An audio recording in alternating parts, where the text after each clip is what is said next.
Merci de votre fidélité, merci d'être avec nous. Dans quelques instants, Christophe Barbier et son invité Franck Papazian. Mais d'abord, un peu d'humour pour bien commencer la nouvelle année 2023 avec Nicolas Rafale.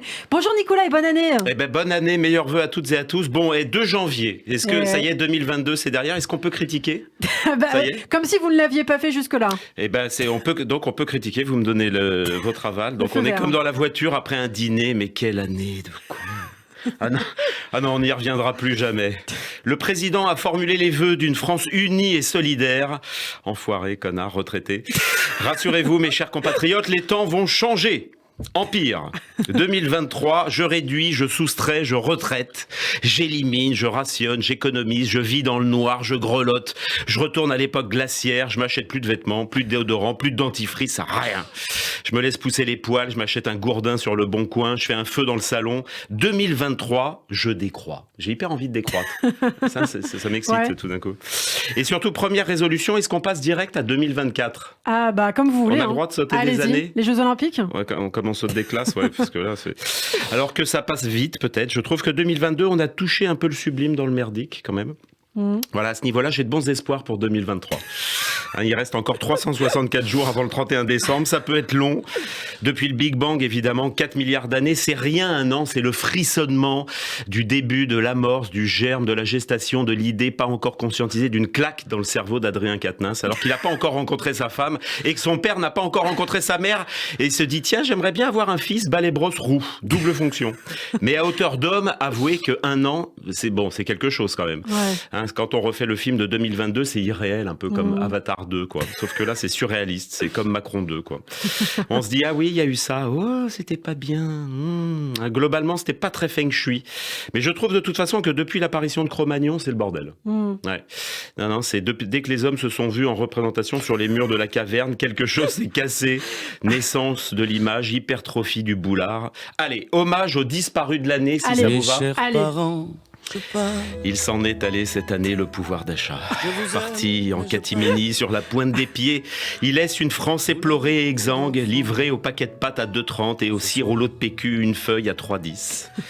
Parti également cette année des suites d'une longue maladie, la joie de vivre. Un soignant qui ne soigne plus, un enseignant qui ne maîtrise plus son participe passé, un chauffeur de bus qui ne chauffe plus son siège et les pommes d'amour qui ne se font plus guère sucer dans les fêtes foraines. Les jours heureux de Fabien Roussel, j'avais un peu honte de cette phrase. Mais je me souviens, quand j'étais petit, on avait de la moutarde dans les supermarchés. C'était un truc de dingue. On mettait ça sur du pain. C'était un truc de fou, quoi. On était chauffé à 25, enfin.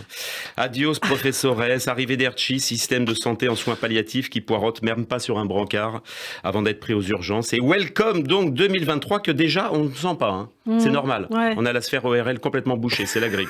Ça va passer. Vous la sentez bien, vous, 2023 ? Ouais, ça va. Ouais, c'est assez inélégant comme formulation, je me rends compte. Vous la sentez bien 2020. Est-ce que vous sentez bien l'année 2023 ? C'est plus élégant. Ouais, je la sens bien. Je sens bien cette année. Ouais. Je pense que ça va être une belle année. Après le Covid, après beaucoup de choses négatives, je pense que là, on est sur du positif. Bon, d'accord. Depuis la mort de Mitterrand, 96, je pense qu'on peut et effectivement... vous je sais pas. Vous savez, il m'envoie des mails pour savoir ce que j'ai pensé de l'année 2022. J'ai reçu un mail, parce qu'on peut noter les années, on note tout maintenant. Voilà, donc ils m'ont dit, est-ce que vous recommanderiez l'année 2022 à quelqu'un de votre entourage ? J'ai répondu probablement à un ennemi. Ouais. Alors voici, peut-être on termine par quelques vœux, résolutions, conseils pour 2023. Allez.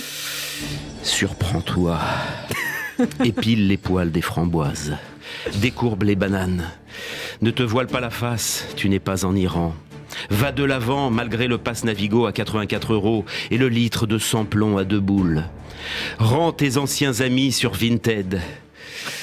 Habille-toi nu sous tes vêtements.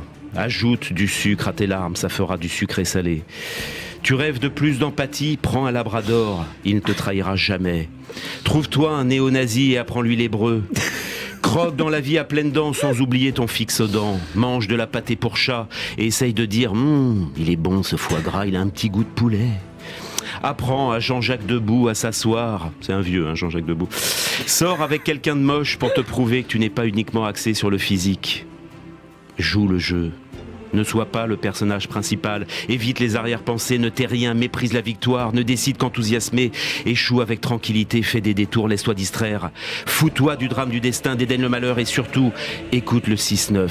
D'Ilana Ferradian. J'ai pas encore pris de café, moi je vais peut-être y aller. Bien, merci beaucoup en tout cas. Et oui, il faut nous écouter sur Radio J. Merci Nicolas, on vous retrouve la semaine prochaine sur Radio J. Tout de suite l'invité de Christophe Barbier, c'est Franck Papazian.